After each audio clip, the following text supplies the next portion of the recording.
club day. We love a book club day.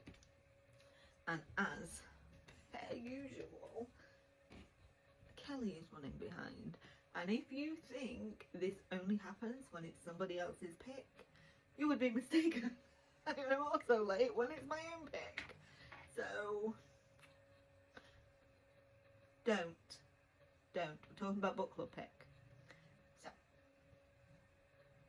book club pick is Sweet Honesty by Joan Vassar.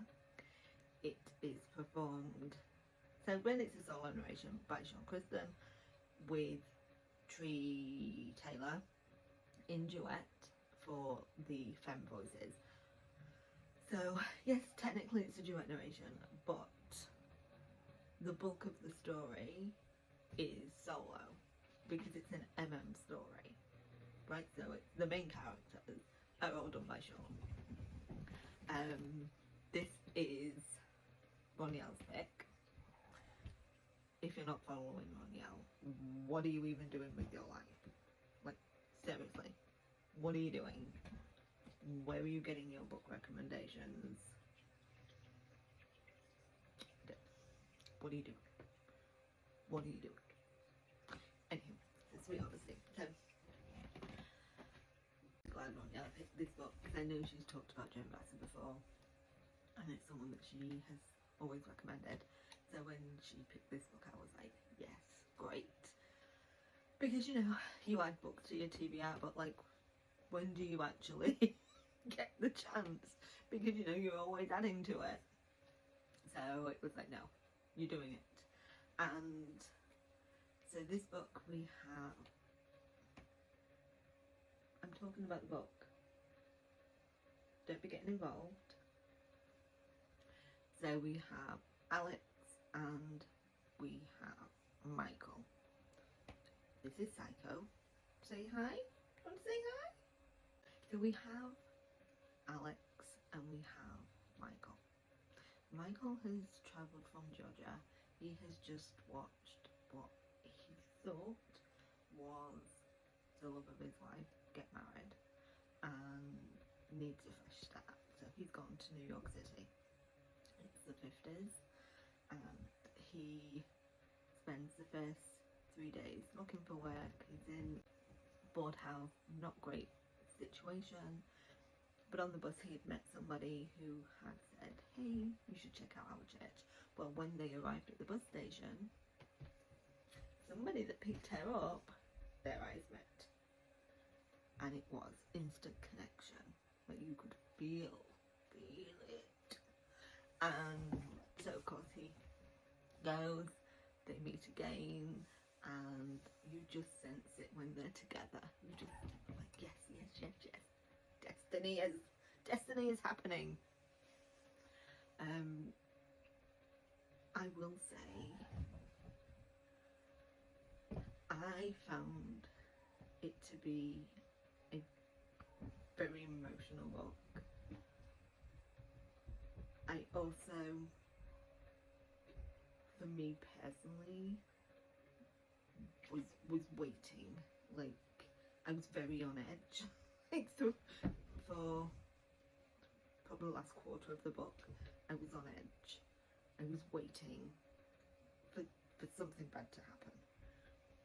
I was waiting for... It's the 50s. They had to go back because something had happened to Michael's mum, so he had to go back to Georgia. I mean, I'm a British man, but even I know the stories, you know. So I think, you know, in my mind, knowing, you know, how things were and what had happened previously in the story, even in the northern states, and so I was very much like, oh my god, I just don't want anything to happen. But I was really on edge that something was going to happen, and this is actually my second time recording this, because the first time I got really emotional talking about it. I was like, I just don't understand how humans can treat for the humans this way. There's a scene in the book with, not with the main characters, but they are involved because they help somebody, but with what happens to that person, and it's like not just the one thing, but that was the reason, but like 2 reasons that they were trapped the way they were, and just to me it's just like heartbreaking, like how anybody could be trapped that way, especially by the people that are, you know. But guys, you know, that we could get into a whole conversation about that, right? It was a really brilliant listen, and it's funny because somebody in the book club had listened. They said they felt that the word lover was used too much, and I had the actual opposite effect, and I loved the way he called him lover. I was like, thought it was the sweetest thing. And the way there was a situation with somebody, I don't know whether it was the brother's friend, I can't quite remember, but he wasn't very nice with them, and they were just so used to him being the way that he was, but then because of, it was like, no, he's not going to be with us anymore. And it's like, and then the ex, I want you. Dude, did you not get married? You don't get to have things all the ways. Like, what did you think was going to happen? He was just going to have you bloody crumbs? I mean, yeah, that is what you thought was going to happen. Like, he deserves more than that. And he's gone, and he's got himself a man that loves him wholeheartedly and is living somewhere that they can love. Like, don't try and take that from him. I've got a storage on my phone. So anyway, Sean Crisden, oh my god, his performance in this was absolutely amazing. I adored it. The way he gave each person such a distinct voice.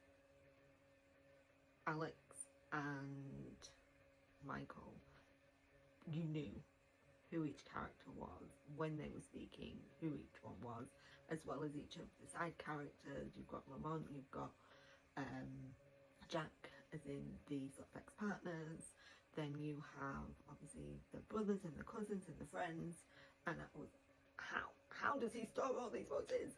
And there were some really emotional scenes and he just nails them. It was phenomenal.